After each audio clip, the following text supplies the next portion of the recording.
It was June when we knew for sure. There it was in the Sun headline, Cornell crew to go to England. A lot was happening that week, and the prospect of the trip to Henley made it that much more exciting. It was the week when John Collier dedicated our new boathouse, and the last week of practice until the IRA Regatta at Syracuse. That boathouse was going to be a honey. It had room for all the shells we had, with racks to spare. It had a dorm for the visiting crews to sleep in, and best of all, lots of hot water so the varsity wouldn't have a cold shower whenever they were the last ones to come in after practice. Mr. Collier seemed to be having a grand time at the dedication. All of us on the crew were amazed to find that Mr. Collier had just come in from a workout. He must have been tired, but Mr. Collier didn't show it a bit when he troweled the first dab of mortar onto the cornerstone.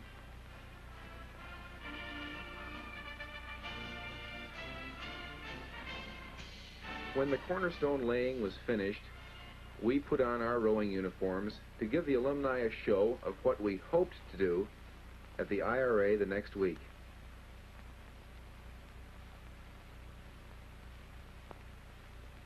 We launched the shells and rowed by the docks a few times, but when that was done, we had work to do. We needed one more time trial before the IRA to see how we were doing.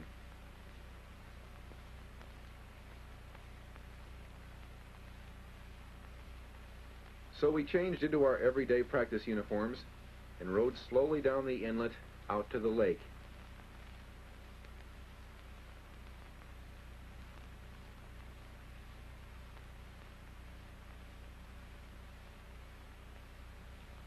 Coach Sanford headed us toward the start of the 3-mile course, where we would have a dress rehearsal of Saturday's race. Our coxswain, Carl Schwarz, got us lined up, and Coach gave the signal to start. We did it just like we were going to do it on Lake Onondaga. We started high and settled down to a smooth, steady beat that would carry us through the 3 miles with nothing left over at the end. All of us were seniors, and we knew from 4 years of experience under Coach Sanford that it took precise timing as well as endurance for us to be victorious.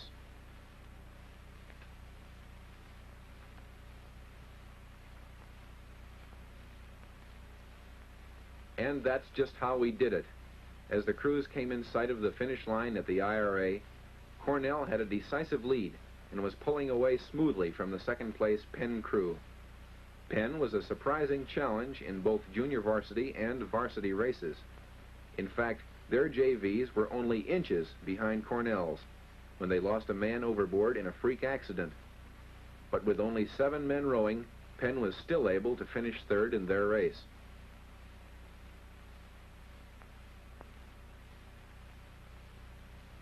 The varsity race was in the bag for us, though, and it capped one of the greatest seasons in Cornell history. Not only had the varsity gone undefeated, but the Big Red JVs had followed in their footsteps with no defeats in any of their races. There were smiles of victory all around as Coach Sanford accepted the trophies on behalf of his 2 championship crews. We had our trophies too. Following the old crew tradition, we collected the shirts of the crews we had beaten, right off their backs in most cases. Sure, they were dirty, but we didn't care. We were going on to the biggest race in our rowing career, the Henley Royal Regatta. The shell and equipment were loaded on a cargo plane and were well on their way to England when we boarded our plane the next day. We all wore blue blazers with a Cornell crest as a uniform, and that same sign was there that always seems to pop up wherever we go.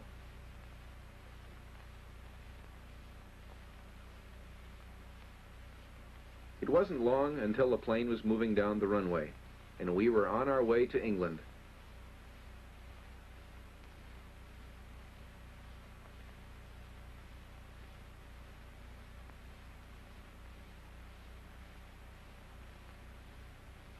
A beautiful day greeted us in London when our plane landed. We were glad to get out and stretch our cramped legs.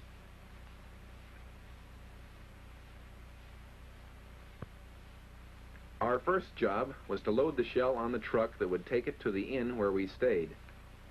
The English called the truck a lorry and scared the daylights out of us by driving on the left side of the road. But after a while, we became used to the differences and set our minds to rowing. Although the races are held at Henley, we stayed up the river a couple of miles in a little town called Ship Lake. This way we could have the river almost to ourselves while we practiced in the few days remaining before the first races of the Henley Regatta. There was just enough room at that little dock to launch our shell, and even then it had to be guided in and out with a long pole.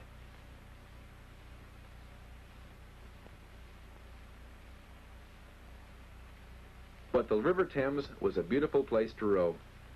The water was always calm, and there was no one to interrupt us as we practiced. Our inn was named the Baskerville Arms, and they had a motor launch called the Hound, which they loaned to Coach. But the Hound wasn't as good in chasing things as its namesake, because our shell could always leave it far behind. So Coach would shout instructions to us as we went by.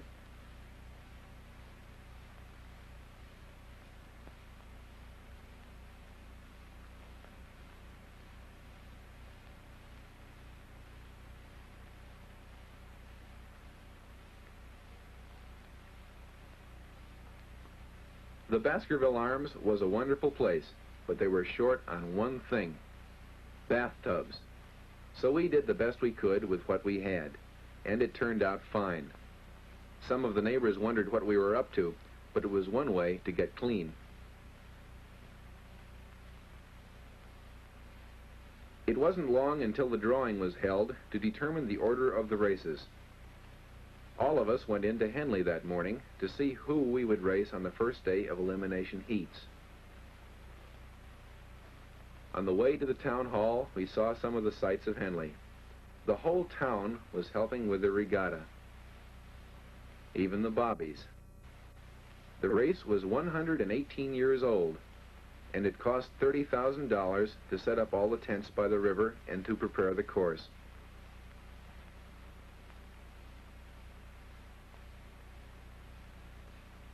The town itself was over 800 years old, and the drawings were to be held in the town hall, which dated from the very beginning of Henley. Inside the hall, we didn't see a sign of either Russia or Yale, but we knew they were going to be in the draw too, along with the 3 English crews, London, Thames, and Queen's. We were lucky in that first draw. From the Grand Challenge Cup itself, we drew a bye, which meant that we didn't have to race in the first round of elimination matches.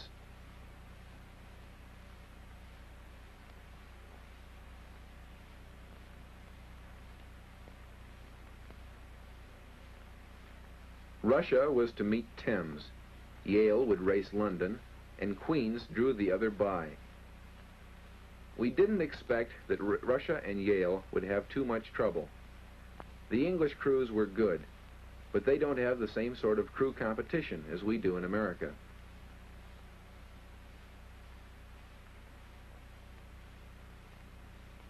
The first day of the elimination matches was the 4th of July, and the English celebrated it with a dismal drizzle. Among the spectators was Clifford Goes of Syracuse, who was head of the American Olympic Rowing Committee, and Fred Guterman, an old Cornell coxswain who seems to be at every race, no matter where it is. The English children were quite friendly, too. They thought we were some kind of national heroes and were always asking for autographs. It was then that we got our first glimpse of our toughest competition. It was a club called Krasnoznamia from Leningrad. We could tell them by their bright red shirts and the odd blue sweatsuits that they seemed to wear constantly. But no matter how strange they looked, we knew that they were a good crew. Everything was different about those boys, except the feeling of friendliness and sportsmanship that they showed us. We took a time trial to get used to the course. It was shorter than any course on Cayuga. It was lined with log booms on either side and was as straight as a bowling alley. The river was so narrow in spots that only 2 crews could race at the same time. The shell started from gates, much like the start of a horse race. The course wasn't wide enough for a power boat and a crew at the same time, so everyone had to pedal after their crews, including Coach Sanford. Close behind him were 3 spies, 2 Englishmen and 1 Russian. They wanted to know our time nearly as much as we did, and came within a second of finding our exact time in that trial. As we approached the finish line in front of the empty stands, the crew was looking good, but somehow it wasn't the same crew that won the IRA. Something was wrong, but what? We didn't have that feeling of complete exhaustion that comes after a well-rowed race. We took the shell in and walked over to the next tent to talk things over.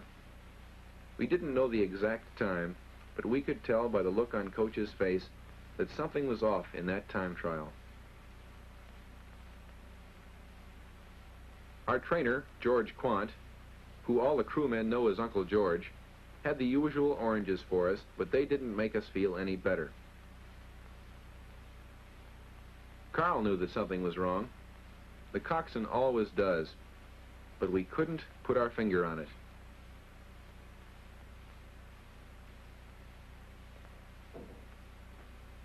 In the meantime, the Russians weren't wasting a minute.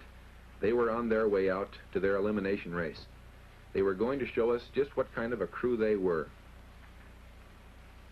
The starter gave them the signal, and the shells were off. The starters' boats were the only ones on that river fast enough to keep up with the shells, but they were incredibly long. The structures by the side of the log boom were course markers that showed the crowd at the finish line who was ahead. Although they couldn't see the crews in the water from the finish line, they could see the number at the top of the sign, which indicated the lane in which the winning crew was rowing. Russia was ahead of Thames all the way. They rowed a rather odd stroke that American crews find tiring. They lift the oar high above the water before they slam it in. It's a fast stroke, fast on the start, and a crew that rows that way is likely to get ahead in the first quarter mile. But it's a tough stroke to keep up for a long distance.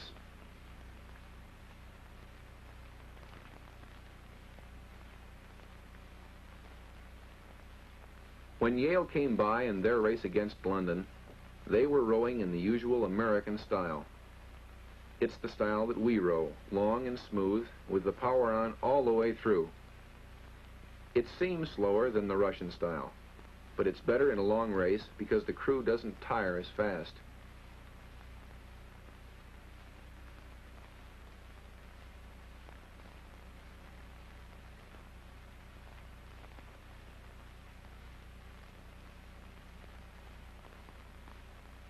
It was still drizzling as the crews approached the finish line. And at that same time, we were about to row out for our last practice before our match with Russia. We went up the river, away from the racing, to get the last bit of polish that might make all the difference. We took practice starts, lots of them.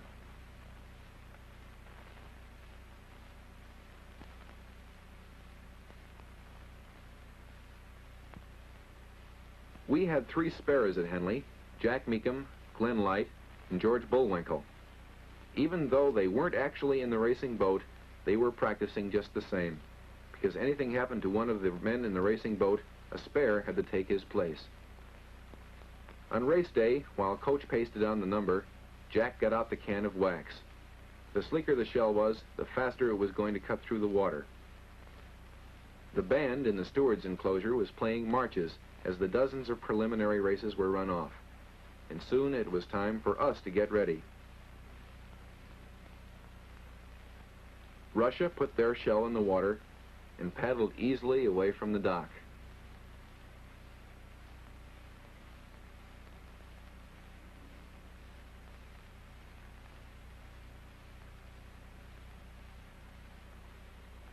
We pulled our shell out of tent number 6, and Carl guided it by the bow through the crowd out toward the water.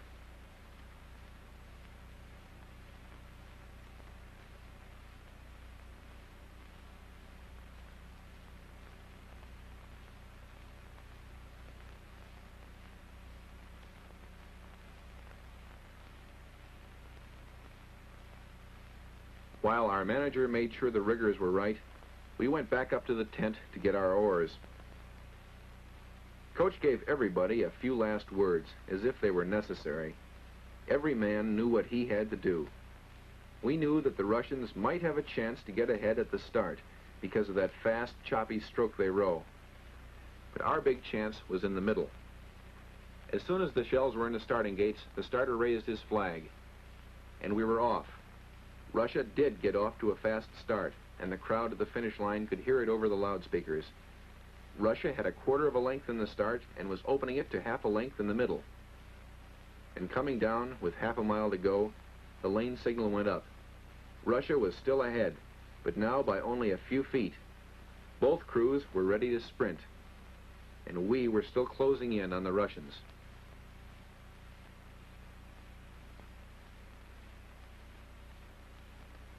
Russia was tiring fast. They kept a high stroke, always two above us, but with a quarter to go, they couldn't hold it, and the lane marker showed that it was Cornell ahead by half a length, and then 3/4, and stroke Phil Gravink took the beat up in that famous Cornell sprint.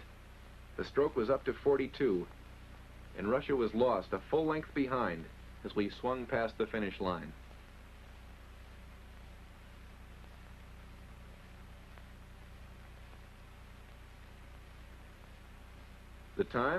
The time was 6 minutes and 30 seconds, 8 full seconds faster than the previous Henley course record. But before we knew it, it was the next day, the day of the final race. Yale had beaten Queens the day before to qualify for the finals, so we had our work cut out for us. Everyone was out to see it. Schoolboys were everywhere, and college men were decked out in their school colors. But once again, we had a job to do. Putting the shell in the water was almost second nature by now, but when Phil sat down in the stroke seat, he and the rest of us meant business. Carl grabbed hold of the tiller ropes, got a firm grip on the rudder, and we shoved off. Even Uncle George wasn't sure. We had beaten Yale twice that season, but one win had only been by inches. The race was soon to begin. The shells were painstakingly backed into the starting stalls until the bows were even. Then the referee asked if we were ready. Yale was, and we were. And we were off, and the crowd at the finish hushed to hear who was ahead. Yale was off to a fast start, but not fast enough to catch the Cornell shell. We were moving on them slowly, rowing the same style of race, almost stroke for stroke with them. But we knew that this race wasn't going to be won at the start. It would again be in the middle that the winning crew would assert itself. And that crew did assert itself. As we came down the course toward the crowded stands, we were still moving on Yale, and the markers showed the crowd who was in front. In the final race between two American crews 3,000 miles from home, it was the red-tipped oars of Cornell that led all the way.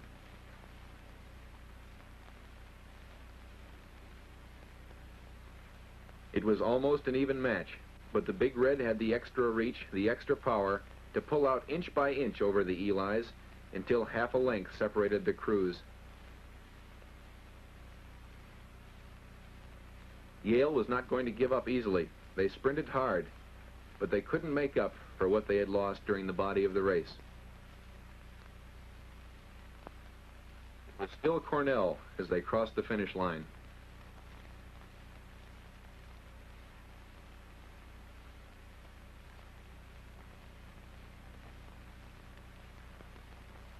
Carl splashed his hands in the water and threw a spray over the rest of us.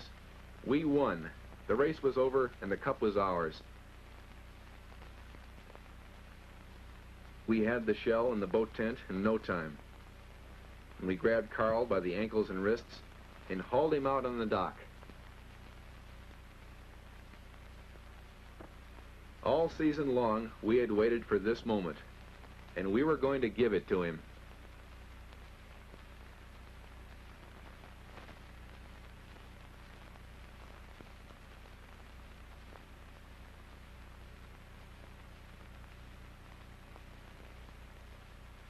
The race was over, and we had won. We all gathered in the tent to celebrate.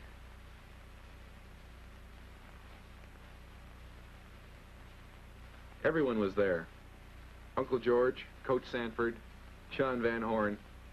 Everybody was grinning, and everybody was happy.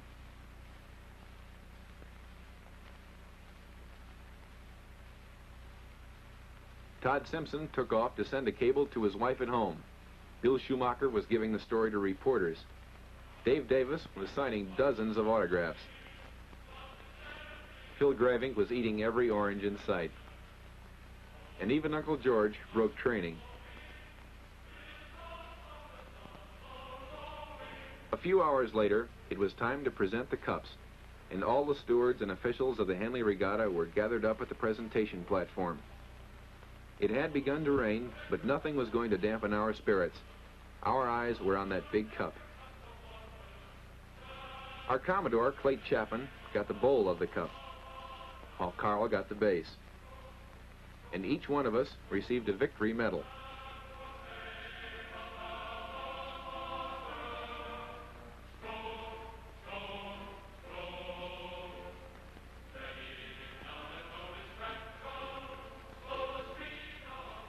Last came John Van Horn, our bowman, who received the Book of Honor, containing the names of every Grand Challenge winner in history. It was time to say goodbye to the inn at Chip Lake and to pack our bags, ready to head for many destinations. Many of us stayed in Europe to tour, while some went home to America. But one thing was sure. All of us went away with a feeling that we had just participated in the greatest event in our lives, and one which none of us would ever forget.